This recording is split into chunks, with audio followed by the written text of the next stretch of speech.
Linear and quadratic equations के नाम से ये चैप्टर है आपका। इसमें वो बेसिक मैथ की टेक्निक्स के बारे में आपको बताता है। अलजेब्रिक एक्सप्रेशन किसको कहते हैं? हर वो एक्सप्रेशन जिसके अंदर कोई ना कोई सिंबल या कोई ना कोई आपका वेरिएबल इस्तेमाल होता है, वो अलजेब्रिक एक्सप्रेशन कहलाती है। पॉलिनोमियल वो होती है जिसमें एक ही वेरिएबल होता है और एक ही उसके साथ जो है वो नंबर लिखा होता है, जो उसका कोएफिशिएंट होता है बेसिकली। ठीक है, जब आपके पास कोई नंबर आ रहा होता है, जैसे फॉर एग्जांपल मैं कहता हूँ जी 2x⁻³ तो यहाँ पे x जो है ये वेरिएबल कहलाता है। ठीक है जी, 3 जो है ये इसका एक्सपोनेंट कहलाता है। एक्सपोनेंट से मुराद है पावर, और 2 जो है ये इसका कोएफिशिएंट कहलाता है। ठीक है जी, कोएफिशिएंट कहते हैं यानी कि जो इसके साथ जो मल्टीप्लाई हो रहा है। जब कभी हम एक अलजेब्रिक एक्सप्रेशन को, ये सिंगल अलजेब्रिक एक्सप्रेशन है, इसे मोनोमियल कहते हैं, जिसमें एक वेरिएबल, एक एक्सपोनेंट और एक एक्सप्रेशन के साथ जो है वो आ रहा होता है। इसके साथ जब कभी हम लोग प्लस या माइनस का साइन लगा देते हैं, प्लस या माइनस, और इसके साथ कुछ और लिख देते हैं, फॉर एग्जांपल 4y, तो जनाबे वाला ये आपका, अब ये दो एक्सप्रेशंस बन गई हैं। जो मैथमेटिकल एक्सप्रेशंस हैं वो प्लस या माइनस के साइन के साथ एक दूसरे से सेपरेट होती हैं। कौन से दो साइंस के साथ? प्लस या माइनस के साथ। मल्टीप्लिकेशन या डिवीजन का साइन अगर लग जाए ना, तो ये दो अलग अलग एक्सप्रेशंस नहीं बनती, ये एक ही रहती है। क्या समझे? लेट सपोज मैं कहता हूं जी 2x³ multiply by 4xy, 4xy लिखा था, हाँ 4xy, तो ये दो एक्सप्रेशंस नहीं है, ये सिंगल एक्सप्रेशन ही है।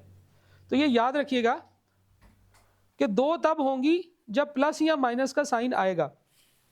हमने ये बात की है कि मल्टीप्लिकेशन और डिवीजन जो है ये एक्सप्रेशंस को अलग अलग नहीं करती, वो सिंगल एक्सप्रेशन ही कहलाती है। मल्टीपल एक्सप्रेशंस तब होंगी जब प्लस या माइनस का साइन होगा। इक्वेशन जो होती है ये दो एक्सप्रेशंस के दरमियान में एक रिलेशनशिप को रिप्रेजेंट करती है, जो कि हम लोगों ने पढ़ा है 14 18x - 4y जो है ये 18 है। इसका मतलब ये है कि दो एक्सप्रेशंस हैं जो एक दूसरे के इक्वल हैं। फिर इनइक्वालिटी क्या करती है? वो कहती है एक दूसरे से बड़ी है या एक दूसरे से छोटी है। हमने कहा था कि दो एक्सप्रेशंस के दरमियान में सिर्फ तीन में से कोई एक रिलेशन ही पाया जा सकता है, इक्वल होगा, बड़ा होगा या छोटा होगा। इक्वल टू और ग्रेटर देन जो है उसमें भी इक्वल टू और ग्रेटर देन का वर्ड हम यूज करते हैं, क्योंकि इनइक्वालिटी के अंदर वो एक सेट ऑफ सॉल्यूशंस बताता है, कोई एक परफेक्ट इसका आंसर नहीं बताता। ठीक है जी, डिपेंडेंट और independent variable, constant, number line, rules of science, multiplication या डिवीजन के केस में, एडिशन और सब्ट्रैक्शन के केस में, कैलकुलेशन के रूल्स होते हैं। अगर एक से ज़्यादा कैलकुलेशंस हों तो फिर किस ऑर्डर में कैलकुलेशंस होंगी, ये इस जो है ना वो ऑर्डर में होती है। पहले ब्रैकेट्स सॉल्व होती हैं, फिर उसके बाद ऑर्डर्स को एक्सपोनेंट्स या पावर्स कहते हैं, यानी कि ऑर्डर्स के केस में पावर या स्क्वायर रूट्स वगैरह सॉल्व होते हैं। फिर division and multiplication left to right solve होती है, और फिर एडिशन और subtractions left to right solve होती है। फ्रैक्शंस के केस में ऊपर वाले को न्यूमिनेटर, नीचे वाले को डिनोमिनेटर कहते हैं। परसेंटेज का मतलब होता है number expressed as a fraction of 100, यानी कि अगर किसी के साथ 65% लिखा हुआ तो that is basically 65 divided by 100 या 0.65। ये चीज़ें हम लोग पढ़ते हैं। रेशो प्रोपोर्शन के कुछ रूल्स हैं, इनवर्स और एडिटिव इनवर्स वगैरह, परसेंटेजेस वगैरह, ये चीज़ समझने वाली है जी। Degree of equation and other information, equation की डिग्री कहते हैं उसके अंदर मौजूद वेरिएबल्स की मैक्सिमम पावर को। अगर एक इक्वेशन के अंदर वेरिएबल्स जो है वो इस तरह से हो कि मैक्सिमम पावर 1 हो, y की मैक्सिमम पावर 1 है, a और b दो कांस्टेंट्स हैं और x की मैक्सिमम पावर भी 1 है, तो इसे हम फर्स्ट डिग्री इक्वेशन कहते हैं। फर्स्ट डिग्री इक्वेशन हम लोगों ने 2-3 जगह पे पढ़ ली है। अभी हम लोगों ने ग्राफ्स के अंदर भी पढ़ी है, इससे पहले हम लोगों ने उसमें भी पढ़ी थी, रिग्रेशन एनालिसिस के अंदर भी पढ़ी थी। y = a + mx हम लोगों ने उधर जाके पढ़ा था, a + bx उधर जाके पढ़ा था आपने। ठीक है जी, तो वहाँ पे भी, यहाँ पे भी हमने देखा है कि इसकी लाइन जो ग्राफ जो है वो एक स्ट्रेट लाइन होता है, इसका ग्राफ एक स्ट्रेट लाइन होता है। सेकंड डिग्री इक्वेशन ऐसी इक्वेशन को कहते हैं जिनमें अननोन वेरिएबल की मैक्सिमम पावर 2 हो, इसको हम क्वाड्रेटिक इक्वेशंस भी कहते हैं। y = ax² + bx + c, ये इसकी जो है स्टैंडर्ड फॉर्म होती है। इसका ग्राफ एक पैराबोला बनता है, यू शेप बनता है। ये बेसिकली यू नहीं होता, क्योंकि यू में दोनों उसके बाजू बराबर होते हैं, ये थोड़े से बाजू खुले होते हैं दोनों तरफ, और ये दोनों तरफ इस तरह से बढ़ता चला जाता है, बहुत थोड़ा सा। ठीक है जी, इसको हम पैराबोला कह सकते हैं, लेकिन यू शेप कर्व कहते हैं, तो हम भी इसे यू शेप कर्व ही कहेंगे। फिर थर्ड डिग्री जो इक्वेशन होती है जिसमें अननोन वेरिएबल की मैक्सिमम पावर 3 होती है, और उसकी जो स्टैंडर्ड फॉर्म है y is equal to ax³ plus bx² plus cx plus d, ये एक वेव फॉर्म बनती है। ठीक है, जब आप इसका ग्राफ बनाते हैं तो ये एक वेव बनती है। सही है, ये हमारे सिलेबस में भी शामिल नहीं है। क्वाड्रेटिक इक्वेशन के अंदर मैंने आपको शायद पहले भी बताया था कि x² जो है ये इसके साथ एक कंडीशन ही होती है कि x² इज इक्वल टू 5, ये भी एक क्वाड्रेटिक इक्वेशन है। हालांकि इसमें x कंपोनेंट जो सिंगल x है वो वाला भी नहीं है और c भी नहीं है, यानी कि सिर्फ x की मैक्सिमम पावर जो होगी वो 2 होनी चाहिए और a इसमें नॉन जीरो होना चाहिए। इसके साथ जो कंडीशन है a should not be equal to 0। हाँ, b 0 हो सकता है, c भी 0 हो सकता है, ठीक है, लेकिन जो मैक्सिमम पावर वाला जो एलिमेंट है ना वो 0 नहीं होना चाहिए। x² इज इक्वल टू 5, ये भी एक क्वाड्रेटिक इक्वेशन है। x² plus 3 is equal to 5, ये भी एक क्वाड्रेटिक इक्वेशन है।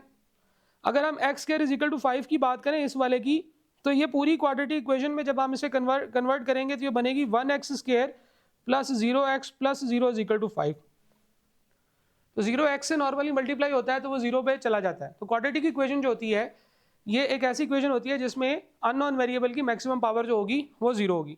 क्वाड्रेटिक इक्वेशन जो है इसके बारे में कुछ बातें आपके सिलेबस में शामिल हैं। Quadratic equation is an equation with the second degree, meaning it contains at least one term that is squared. Standard form जो होगी वो ये होगी, इसका जो प्लॉट है वो यू कर्व होगा और डिपेंड करता है कि x² का कोएफिशिएंट क्या है, x² के साथ क्या मल्टीप्लाई हो रहा है। x² का कोएफिशिएंट जो है अगर पॉजिटिव होगा, यू शेप बनती है पॉजिटिव के साथ। क्वाड्रेटिक इक्वेशन x एक्सिस को काट भी सकती है और ये भी हो सकता है कि वो x एक्सिस को ना काटे। जैसे कि ये शेप जो है ये x एक्सिस को नहीं काट रही, ये एक पॉइंट पे काट रही है और ये 2 पॉइंट्स पे काट रही, ठीक है जी। फिर क्वाड्रेटिक इक्वेशन के रूट्स की अगर हम बात करें,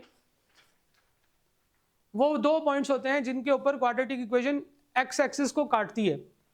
अगर वो x एक्सिस को बिल्कुल ना काटे तो हम कहेंगे इसके रूट्स इमेजिनरी हैं, और अगर वो x एक्सिस को एक ही पॉइंट पे काटे तो 1 रियल रूट होगा उसका, और अगर 2 पॉइंट्स पे x एक्सिस को काट दिया तो 2 रियल रूट्स होते हैं। अब रूट्स होते क्या हैं बेसिकली, असल में जो चीज समझने वाली है वो है ये कि क्वाड्रेटिक इक्वेशन को सॉल्व कैसे करते हैं। क्वाड्रेटिक इक्वेशन को सॉल्व करने के लिए 4 मेथड्स हैं। एक मेथड है जी फार्मूला मेथड, हम लोग इक्वेशन को सीधा करते हैं। हमारे पास इक्वेशन है ax² plus bx plus c is equal to 0। हम इसमें से a निकालते हैं, b निकालते हैं, c निकालते हैं और इस इक्वेशन में पुट कर देते हैं। ये इक्वेशन जो है ये बेसिकली 2 दफ़ा अप्लाई होगी। माइनस b है, उसके साथ प्लस और माइनस है। माइनस b में एक दफ़ा प्लस करके आंसर कैलकुलेट करना है, एक दफ़ा माइनस करके आंसर कैलकुलेट करना है। तो जो 2 आंसर आएंगे वो हमारे 2 रूट्स होंगे, क्वाड्रेटिक इक्वेशन के 2 सोल्यूशंस होंगे। ये दोनों सॉल्यूशंस जो हैं ये इस क्वाड्रेटिक इक्वेशन को ठीक साबित करते हैं। सॉल्यूशंस के बारे में हमने पढ़ा था कि इक्वेशन के सॉल्यूशन से मुराद वो 2 वैल्यूज होती हैं जो उस इक्वेशन में पुट करें तो उसका आंसर ठीक साबित हो जाए, left hand side right hand side के इक्वल साबित हो जाए, तो हमें इसके 2 आंसर्स मिल जाएंगे। दूसरा तरीका होता है bye completing square. Bye completing square के कुछ स्टेप्स यहाँ पे आपके पास मौजूद हैं, ये आप करेंगे तो आप इसको सॉल्व कर सकते हैं बाय कंप्लीटिंग स्क्वायर। अगर आपको आता है तो ठीक है, नहीं आता तो उसको छोड़ दें, ठीक है। हाँ, और इसी तरह से तीसरा मेथड है बाय फैक्टराइजेशन। हम इसकी फैक्टराइजेशन जो है वो कैलकुलेट करते हैं। ये भी मेथड जो है ये जब आपके पास मेथड नंबर 1 और मेथड नंबर 4 है ना जी, तो फिर आपको 2 और 3 की जरूरत नहीं। मेथड नंबर 3 है बाय फैक्टराइजेशन।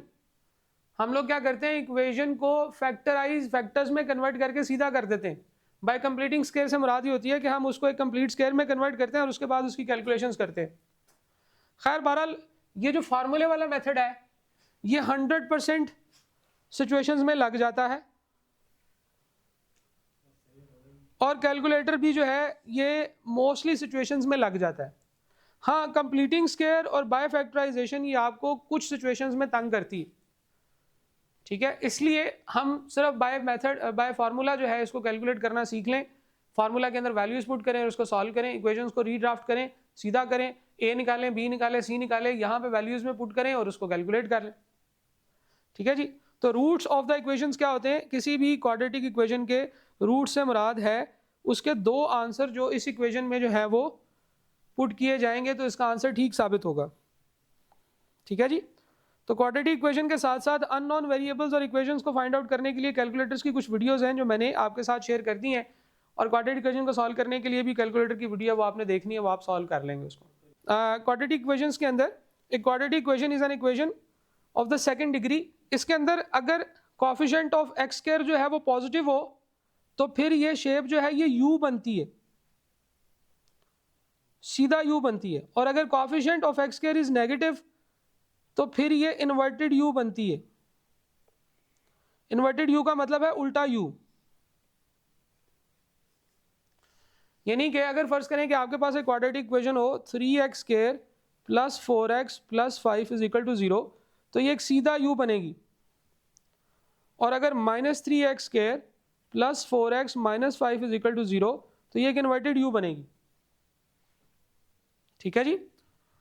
क्वाड्रेटिक इक्वेशन के जो रूट्स होते हैं वो उसके आंसर्स होते हैं, कि इसके कौन से दो आंसर्स होंगे जो हम क्वाड्रेटिक इक्वेशन में पुट करेंगे तो वो क्वाड्रेटिक इक्वेशन की left hand side right hand side के इक्वल आ जाएगी। ठीक है जी। रूट्स इसके डिफरेंट हो सकते हैं, ठीक है, लेकिन दो होंगे। एक ऐसी सिचुएशन है जिसमें सिर्फ एक ही रूट होता है, इस तरह की क्वाड्रेटिक इक्वेशन को वन रियल रूट कहते हैं। वो उसका ग्राफ ऐसा होगा कि वो एक्स एक्सिस को टच करके वापस निकल जाएगा, वो एक्स एक्सिस को टच करके वापस निकल जाएगा।